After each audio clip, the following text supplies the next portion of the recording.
تفسیر القرآن آج کا سبق سورۃ الاعراف آیت نمبر 65 سے 72 تک۔ اعوذ باللہ من الشیطان الرجیم، بسم اللہ الرحمن الرحیم۔ وَإِلَىٰ عَادٍ أَخَاهُمْ هُودًا قَالَ يَا قَوْمِ اعْبُدُوا اللَّهَ مَا لَكُم مِّنْ إِلَٰهٍ غَيْرُهُ أَفَلَا تَتَّقُونَ قال الملأ الذين كفروا من قومه إنا لنراك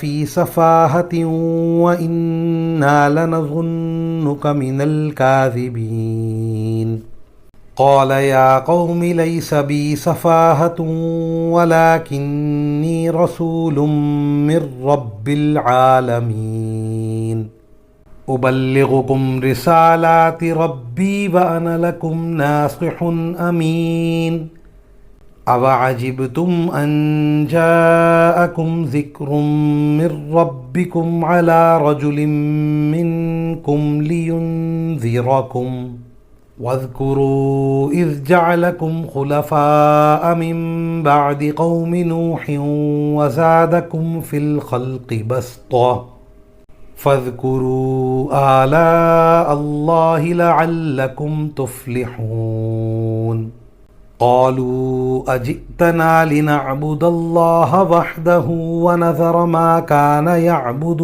آباؤنا فأتنا بما تعدنا إن كنت من الصادقين قال قد وقع عليكم من ربكم رجس وغضب أتجادلونني في أسماء سميتموها أنتم وآباؤكم ما نزل الله بها من سلطان فانتظروا إني معكم من المنتظرين فأنجيناه والذين معه برحمة منا وقطعنا دابر الذين كذبوا بآياتنا وما كانوا مؤمنين۔ ترجمہ: اور قوم عاد کی طرف ہم نے ان کے بھائی ہود کو بھیجا۔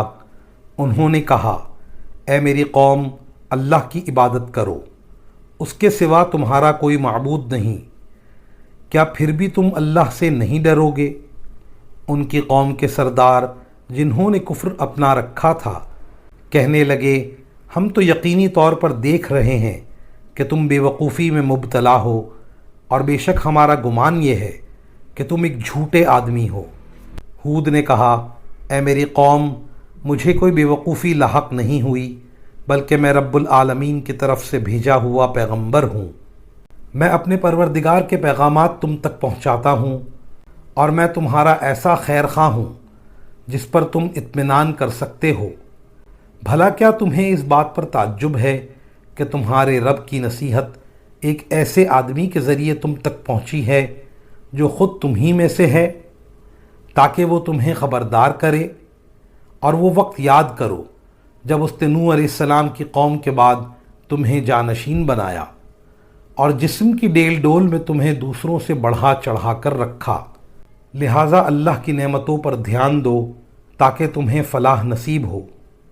انہوں نے کہا، کیا تم ہمارے پاس اس لیے آئے ہو کہ ہم تنہا اللہ کی عبادت کریں، اور جن بتوں کی عبادت ہمارے باپ دادا کرتے آئے ہیں انہیں چھوڑ بیٹھیں؟ اچھا، اگر تم سچے ہو تو لے آؤ ہمارے سامنے وہ عذاب جس کی ہمیں دھمکی دے رہے ہو۔ ہود نے کہا، اب تمہارے رب کی طرف سے تم پر عذاب اور قہر کا آنا طے ہو چکا ہے۔ کیا تم مجھ سے مختلف بتوں کے ان ناموں کے بارے میں جھگڑتے ہو جو تم نے اور تمہارے باپ دادوں نے رکھ لیے ہیں، جن کی تائید میں اللہ نے کوئی دلیل نازل نہیں کی؟ بس تو اب تم انتظار کرو، میں بھی تمہارے ساتھ انتظار کرتا ہوں۔ چنانچہ ہم نے ان کو یعنی ہود علیہ السلام کو اور ان کے ساتھیوں کو اپنی رحمت کے ذریعے نجات دی اور ان لوگوں کی جڑ کاٹ ڈالی جنہوں نے ہماری نشانیوں کو جھٹلایا تھا اور مومن نہیں ہوئے تھے۔ ان آیات کی تفسیر میں مفسرین کرام فرماتے ہیں قوم عاد عربوں کی ابتدائی نسل کی قوم تھی جو حضرت عیسیٰ علیہ السلام سے کم از کم 2000 سال پہلے یمن کے علاقے حضر موت کے آس پاس آباد تھی۔ یہ لوگ اپنے قد و قامت میں اتنے لمبے چوڑے تھے کہ سورہ فجر میں اللہ تعالیٰ نے فرمایا ہے کہ ان جیسی قوم کسی بھی ملک میں پیدا نہیں کی گئی۔ یہ لوگ اپنی جسمانی طاقت اور پتھروں کو تراشنے کے ہنر میں مشہور تھے۔ رفتہ رفتہ انہوں نے بت بنا کر ان کی پوجا شروع کر دی اور اپنی طاقت کے گھمنڈ میں مبتلا ہو گئے۔ حضرت ہود علیہ السلام ان کے پاس پیغمبر بنا کر بھیجے گئے اور انہوں نے اپنی قوم کو بڑی دردمندی سے سمجھانے کی کوشش کی اور انہیں توحید کی تعلیم دے کر اللہ تعالیٰ کا شکر گزار بننے کی تعلیم دی، مگر کچھ نیک طبع لوگوں کے سوا باقی لوگوں نے ان کا کہنا نہیں مانا۔ پہلے ان کو قحط میں مبتلا کیا گیا اور حضرت ہود علیہ السلام نے انہیں یاد دلایا کہ یہ اللہ تعالیٰ کی طرف سے ایک تنبیہ ہے، اگر اب بھی تم اپنی بدعمالیوں سے باز آ جاؤ تو اللہ تعالیٰ تم پر رحمت کی بارش برسا دے۔ لیکن قوم پر اس کا کچھ اثر نہیں ہوا اور وہ اپنے کفر و شرک میں بڑھتی چلی گئی۔ آخرکار ان پر ایک تیز آندھی کا عذاب بھیجا گیا جو 8 دن تک متواتر جاری رہا، یہاں تک کہ یہ ساری قوم ہلاک ہو گئی۔ وآخر دعوانا ان الحمد للہ رب العالمین۔